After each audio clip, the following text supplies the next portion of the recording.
So what would happen to you in your mind and in your body and in your heart if I said to you, you have the perfect body? Your body is perfect. So today we're going to talk about how to love your body right now. And I know, because I've talked to a lot of people about their bodies, that this is not an easy subject for most people. And so today I want to talk about why that is, and I want to talk about some ways that we can start to have a different kind of relationship with our body. Good morning, you all. It's Ann O'Connor from Metamorphics. I'm here with you on Facebook Live. I'm trying to get out here every single day, and I'm really glad that you're here with me.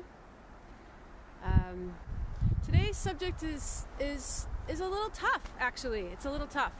So it's not easy to love our bodies right now for most people. And I'm guessing that when I asked you that question, when I said to you, you have the perfect body.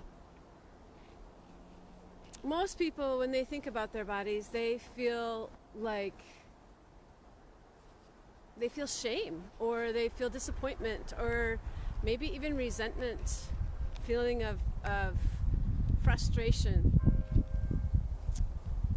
And so if you say you have the perfect body, a lot of times people can't even feel that. They can't feel that that's true or real. And so that makes our relationships with our bodies tough, right?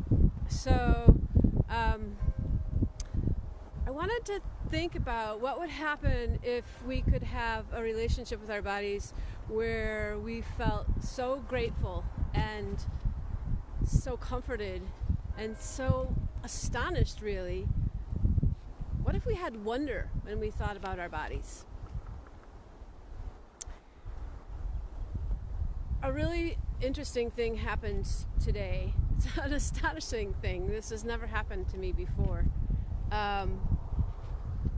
I was on my way to dropping my kid at school, and we were just about at school, and we were running a little late, and we turned the corner on this busy city street, and there was a woman in the middle of the street walking, and she had her white cane out in front of her, and she was walking down the middle of this busy city street.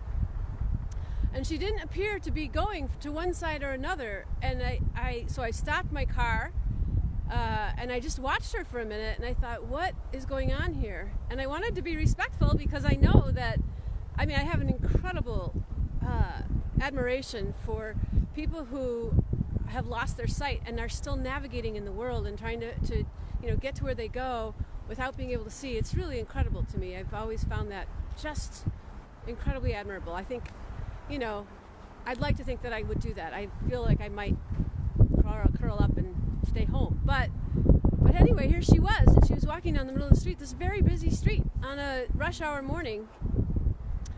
So I stopped the car, I got out, and I went over to her and I said, "Can I help you?"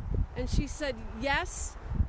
And I said, "Okay, so the side of the road is over here. You're walking. I don't know if you know, but you're in the middle of the road." And she said, "Okay, I'm trying to go to the Starbucks," and the Starbucks was on the other side of the road. And so I said, "Okay," and she started walking the opposite direction. And I said, "Could I touch your arm?" And she said yes. And so I took her and I led her over to the other side of the road. And she on the way she said, "It's just so disorienting with all the snow. I kind of lost my way." And so I took her over to the sidewalk, and we walked a few paces towards the Starbucks, and she went on her way. And I went back, and my car was sitting in the middle of the road, and all these people were behind me, and everybody had stopped, and it was kind of a thing. And I just thought, wow, here is a person who has a perfect body, and she is out making it work, and she's figuring it out. And I don't think there was any accident in her running into me running into her this morning. because I knew I was going to come here and I knew I was going to talk about this. And I guess she just like demonstrates for me how it is with our bodies. Like, our bodies have so many things going on, and we get the privilege of living in them and being here anyway. And so, as some of you know, right now I am actually working through my recovery from this surgery, and I don't have my sense of smell and I don't have my sense of taste right now. I'm not willing to say that they're gone forever, but I don't have them. And yet I have so many other things. I have a body that works and is perfect in a lot of ways.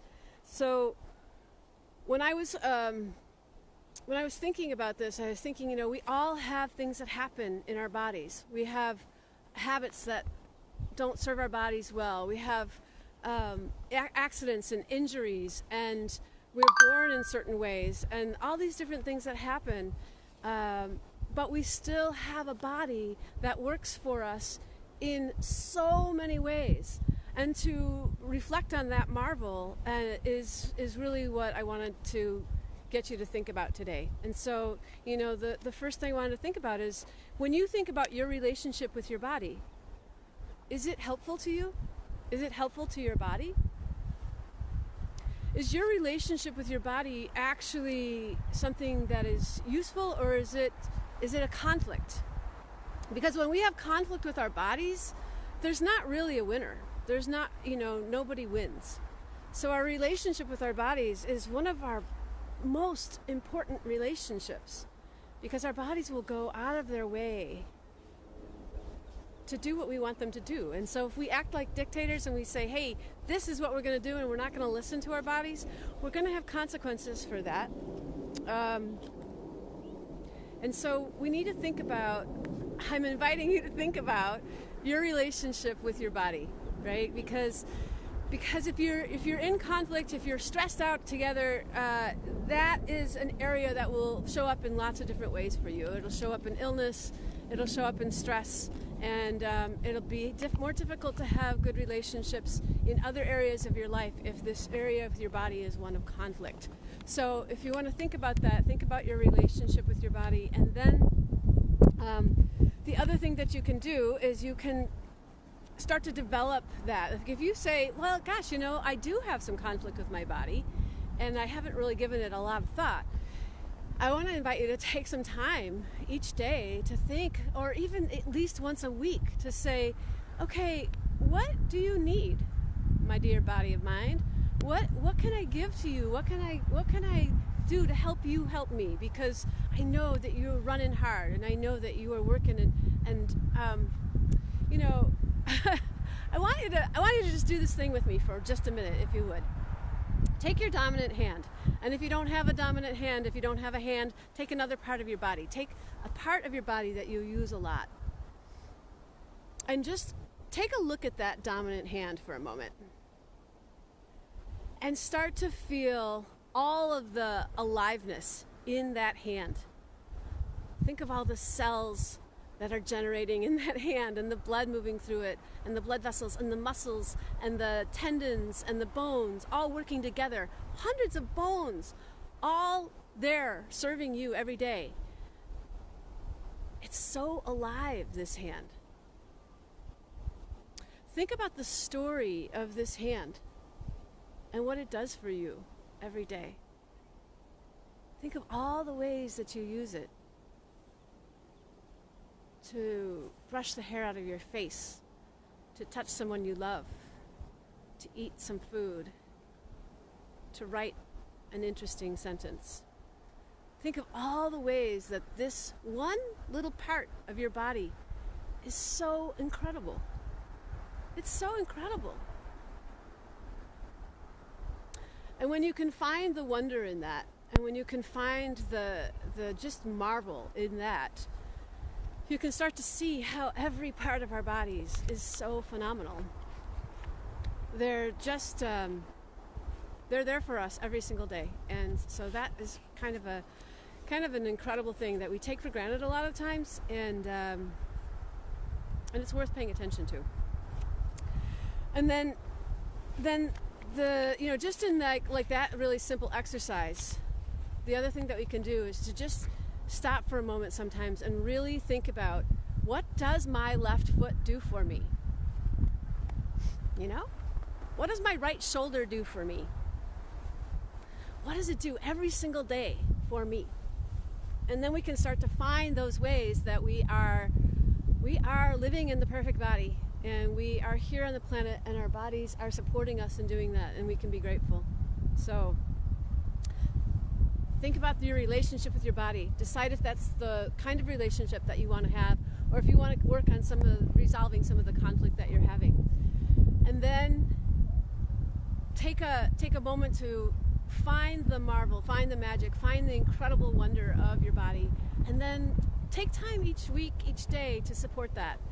And you will find yourself really loving your body, because it is here for you in a way that nothing else is, and it's with you all the time. It's an incredible portal into amazing amounts of information and usefulness. So I hope you love your body, and I hope that you have a great day. It's Ann O'Connor with Metamorphics here with you, and I will see you tomorrow. Signing off.